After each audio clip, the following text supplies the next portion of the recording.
প্রায় শতাধিক বৎসর ধরে পূজিত হচ্ছেন মা বসন্ত চণ্ডী দেবী। বহু ভক্ত মায়ের কাছে মানত করে তাদের সেরে গেছে শারীরিক ব্যাধি ও যন্ত্রণা।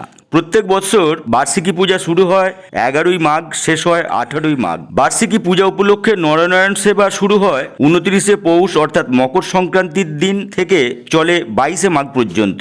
মকর সংক্রান্তির দিন প্রায় 6000 ভক্ত মায়ের মন্দিরে এসে প্রসাদ গ্রহণ করেন, আর বাকি দিনগুলোতে নরনারায়ণ সেবা হয়ে আসে বা নরনারায়ণ সেবা নিতে আসেন হাজার অধিক ভক্ত। মেলা চলে 10 দিন ধরে, পূজা অনুষ্ঠান চলে 8 দিন ধরে। এক কথায় এলাকায় সবথেকে বড় পূজা অনুষ্ঠান ও মেলা অনুষ্ঠিত হয় পাত্রসায়ের এলাকায়। এই বৎসর 3 দিন ধরে অনুষ্ঠিত হবে সাংস্কৃতিক সন্ধ্যা বহিরাগত শিল্পীদের নিয়ে। পূজা, মেলা ও সাংস্কৃতিক সন্ধ্যা অনুষ্ঠিত হয় বাঁকুড়া জেলার পাত্রসায়ের এলাকায় ডান্নাদিঘির এলাকায়। পাত্রসায়ের ডান্নাদিঘি বসন্ত চণ্ডী কেন্দুলি মেলা নামে পরিচিতি এই মেলা। পূজা ও মেলা কমিটির সম্পাদক পূর্ণেন্দু সিংহ, যার ডাকনাম অপু, তিনি বলেন, পূজা ও মেলাকে ঘিরে গড়ে ওঠে সম্প্রীতির মেলবন্ধন। পূজা কমিটিতে সদস্য থাকেন হিন্দু মুসলিম ধর্মের মানুষজন। একদিকে যেমন আছেন অমিত দে, স্বরূপ রুইদাস, গণেশ বাগদি, সৌরভ লোহার, অন্যদিকে তেমন শেখ শৌকত, শেখ জাকির সহ অন্যান্যরা। পূজা কমিটির সম্বর্ধনা অনুষ্ঠানে আমন্ত্রণ জানিয়েছেন পূবের কলম পত্রিকার রিপোর্টার মোল্লা শফিকুল ইসলামকে, সাথে গিয়াসুদ্দিন খান, শফি কামাল, শেখ গোলাম এহিয়া, শেখ আলাউদ্দিন সহ দীনবন্ধু বাগ, সত্যজিৎ দে, দেবীপ্রসাদ নায়েক, সুশান্ত বিশ্বাস, প্রদীপ কুমার মণ্ডল সহ অন্যান্যদের। সম্পাদক আরও জানান, আমরা চাই সম্প্রীতির বাতাবরণে মা বসন্ত চণ্ডীর পূজা ও মেলা সহ সাংস্কৃতিক সন্ধ্যা চলুক যুগ যুগ ধরে। ডিডি নিউজের কর্ণধার মোল্লা শফিকুল ইসলাম বলেন, সাংবাদিকতার আরেকটি বিশেষ কাজ হলো ইতিহাস চর্চার মাধ্যমে বিভিন্ন এলাকার ইতিহাস তুলে ধরা। সম্প্রীতির ইতিহাস গড়ে উঠুক বাংলা সহ ভারতবর্ষে তথা বিশ্বের বিভিন্ন প্রান্তে। রামকৃষ্ণ পরমহংসদেব, স্বামী বিবেকানন্দের আদর্শ ও ইতিহাস ধরে চলার চেষ্টা করব। যে মানুষটি দীর্ঘ 40 বছর ধরে আপনাদের মেলার সম্ভার নিয়ে অন্যদের মতোই যিনি বসেন, তিনি আমার কাকা। ওনার নাম শেখ গোলাম এহিয়া, যাকে এলাকায় ঝোড়ো চাচা নামে ডাকেন। বসন্তচণ্ডী মায়ের এখন যিনি পূজারী, সেই দেবীপ্রসাদ নায়েককেও অশেষ ধন্যবাদ জানাই আমার মতো একজনকে আমন্ত্রণ করার জন্য। ওই মাথা পর্যন্ত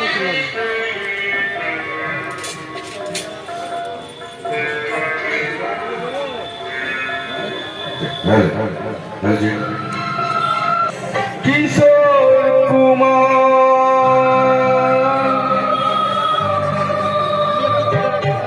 বেলা খেলাধুলার সাথে গেয়ে যেতাম যে গানে আমি দিনে রাতে হো হো।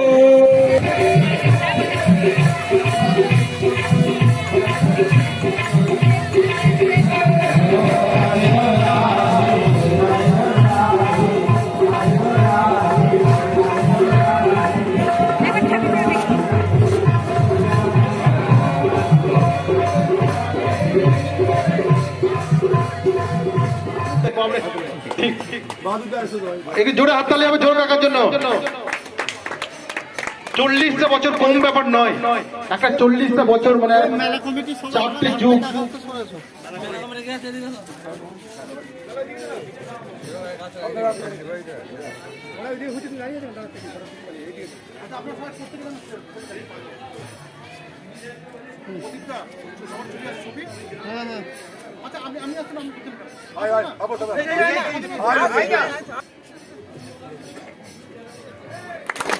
অবশ্যই এতদিন ধরে এইসব মানুষগুলো, সত্যি কথা বলতে কি, অনেক ক্ষেত্রে অনেক গুণী মানুষ থাকে, অনেক বিশিষ্ট ব্যক্তিত্ব থাকে, তাদেরকে আমরা প্রকৃত সম্মান। আমার মাকে প্রণাম জানাই, তারপর আমার শ্রদ্ধেয় বাবা শিবরাজন নায়ক মহাশয়কে প্রণাম জানাই, এবং এখানে যারা উপস্থিত আছেন আমার সমস্ত দাদা, ভাই, বোনেরা বা মায়েরা, তাদেরকে সকলকে আমার প্রণাম জানাই। তো আজকে আমার বিশেষ কথা বলার কিছু নেই। আজকে আপনারা যেভাবে আমাকে সম্মানিত করলেন তার জন্য আমি অসংখ্য ধন্যবাদ বা অসংখ্য গর্বিত। তো আমার হয়ে এরপরে কথা বলবেন আমাদের মেলা কমিটির সম্পাদক মহাশয় পূর্ণেন্দু সিংহ। প্রসাদ নায়ক মহাশয়কে অনুরোধ করবো, তিনি ঝোড়ো কাকাকে সম্মানিত করবেন। ছোট কাকাকে সম্মানিত করছি, কারণ ঘুরিয়ে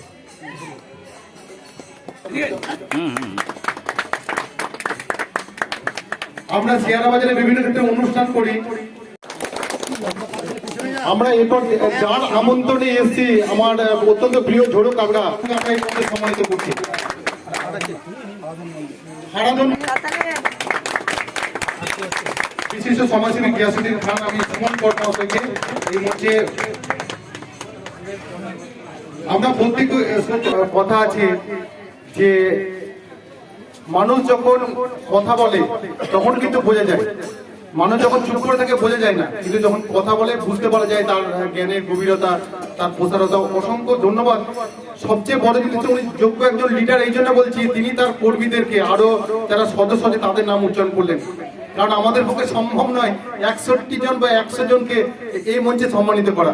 আমি পূর্ণেন্দু সিংহ মহাশয়কে অনুরোধ করবো, আমাদের বিভিন্ন বড় বড় অনুষ্ঠান করি, সেখানে আপনাদের মেলা কমিটির তরফ থেকে বিভিন্ন ধরনের আমাদের অনুষ্ঠান হয়, তো সেখানে আপনাদেরকে আমন্ত্রণ জানাবো, আপনারা অবশ্যই থাকবেন। আমরা বিভিন্ন ক্ষেত্রে ইতিহাস চর্চা করার চেষ্টা করি, আমরা বিভিন্ন ক্ষেত্রে সাংবাদিকতা করি না, ইতিহাস চর্চা, পুরনো ইতিহাস তুলে ধরার চেষ্টা করি। তো অনেক ক্ষেত্রে এই যে পুরাতন ইতিহাস, এটা 100 বছরের একটা ইতিহাস বলছেন, এটা কোন ব্যাপারে এই ইতিহাসটা সংরক্ষিত করা দরকার। হয়তো মন্দিরের কোনো কোনায় থাকা উচিত।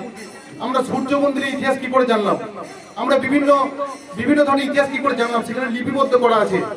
কখনো কোনো তাল পাতায় লেখা ছিল, কখনো মাটির হাঁড়িতে, বা কখনো পিতলের মধ্যে লেখা ছিল সেগুলো।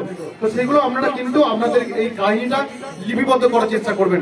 আমরা অবশ্যই আপনাদেরকে সাথ দেবো এবং আগামীতেও আপনাদের মেলাতে আসবো, এবং আপনারা প্রত্যেকে ভালো থাকুন। আর সত্যি কথা বলছে যে সম্প্রীতির উপরালার কাছে, সৃষ্টিকর্তার কাছে, তার কাছে কোনো ভেদাভেদ নেই, ভেদাভেদ শুধু আমরা করি। তার কাছে তিনি যখন বৃষ্টি দেন, অক্সিজেন দেন, এই বাতাস থেকে, এই করোনার সময় কি হয়েছিল, করোনার সময় বাতাসে অক্সিজেনের ঘাটতি হয়েছিল, কিন্তু তিনি যে অক্সিজেন দিচ্ছেন বাতাসে, আমরা প্রায় 95 থেকে 100% অক্সিজেন নিই, তিনি দিচ্ছেন, কাউকে প্রভেদ করেননি।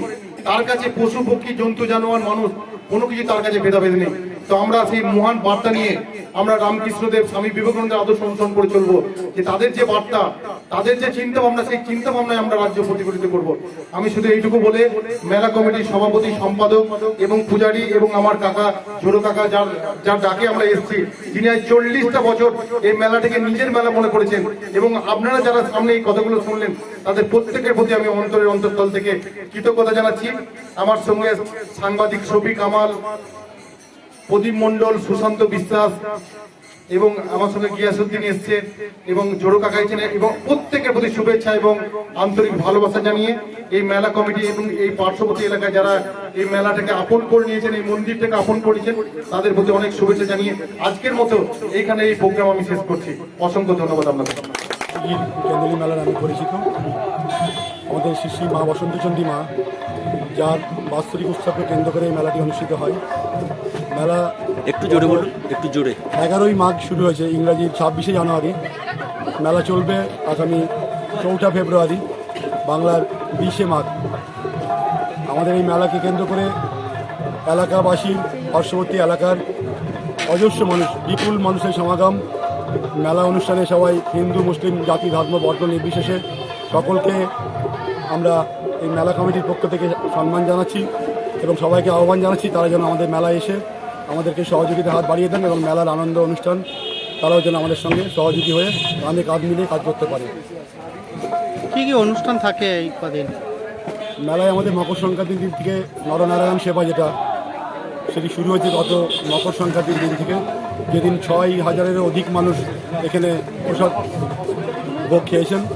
এই প্রসাদ ভোগের অনুষ্ঠান আগামী 22শে মাঘ, ফেব্রুয়ারি মাসের 6 তারিখ অবধি চলবে। এটি একটি আমাদের ভীষণ বড় একটা অনুষ্ঠান, যেখানে এলাকার অগণিত মানুষ বিনা ব্যয়ে, মানে বিনা কোনো সহযোগিতা ছাড়াই, মেলা কমিটির এবং মন্দির কমিটির সহযোগিতায় আমরা এলাকাবাসীকে প্রতিদিন এই নরনারায়ণ সেবা দিয়ে থাকি। আর এই মেলা উপলক্ষে আজ আমাদের সাংস্কৃতিক মঞ্চে অনুষ্ঠিত হচ্ছে আত্মসাহের ডান্নাদিঘি কেন্দ্রীয় মেলা কমিটির আয়োজনে, আত্মসাহের অঙ্গীকার পরিবারের ব্যবস্থাপনায় এবং বাঁকুড়া সমৃদ্ধি মেডিকেল কলেজ অ্যান্ড হসপিটালের ব্লাড ব্যাংকের সহযোগিতায় রক্তদান শিবির, যেখানে আনুমানিক 50 জনেরও বেশি রক্তদাতা রক্তদান করেছেন। আর আজ সন্ধ্যা থেকে শুরু হচ্ছে আমাদের সাংস্কৃতিক মঞ্চে অনুষ্ঠান।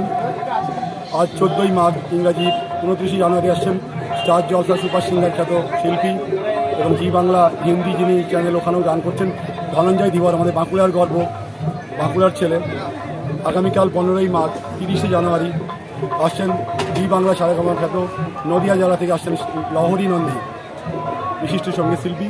এবং আগামী পরশু 31শে জানুয়ারি বাংলার 16ই মাঘ আসছেন কৌশিক অধিকারী, বর্তমানে সবচেয়ে ইউটিউবের জনপ্রিয় শিল্পী, যার 5 লক্ষের অধিক ভিউয়ার আছেন। উনি আসছেন আগামী পঞ্চায়েত সমিতির সৌজন্যে এই অনুষ্ঠানটি আমাদের ওনারা স্পন্সর করছেন, আমাদের সাংস্কৃতিক মঞ্চে মেলা কমিটির সহযোগিতায় অনুষ্ঠিত হবে। আপনার নাম এবং পরিচয়? আপনার নাম এবং পরিচয়? আমি পূর্ণেন্দু সিংহ, সম্পাদক, বত্তসায় ডান্না দিঘি কেন্দ্রীয় মেলা কমিটির সম্পাদক। আমরা ডিডিএন চ্যানেলকে এবং যে সমস্ত আরও অন্যান্য চ্যানেলের সাংবাদিক বন্ধু ও মিডিয়া পার্সন ছিলেন তাদের প্রত্যেককে আমরা আন্তরিকভাবে ধন্যবাদ এবং কৃতজ্ঞতা জ্ঞাপন করছি।